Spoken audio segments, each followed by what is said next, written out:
आप भी इमरान खान साहब को धमकियां दे रहे हैं कत्ल की, क्या जस्टिस सजाद अली शाह का वाक़या? मैंने कोई धमकी नहीं दी कत्ल की। हाँ, वो आपने कहा या उनका वजूद रहेगा या हमारा? ओ भाई, जब एक सियासतदान बात करता है तो वो सियासी बात करता है। मैंने जो बात की है वो मैंने सियासी वजूद की बात की है। मैंने वो बात जो की है वो मैंने सियासी वजूद की बात की है। लेकिन आपको जो गलतफहमी हुई है और आपने जो उसे जिस तरह से समझा है या बाज़ एंकर साहबान ने उसको जिस तरह से समझा है, उसकी वजह भी इमरान खान न्याजी है।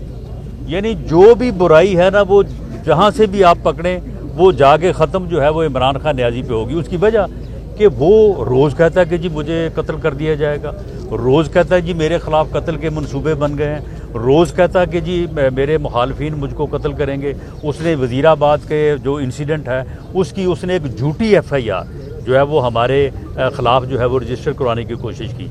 मामला ये है कि ये मेरा बिल्कुल दो टोक जो है वो मेरा ये दावा है कि इमरानी फितना और जमहूरियत ये को एग्जिस्ट नहीं कर सकते, ये इकट्ठे नहीं चल सकते।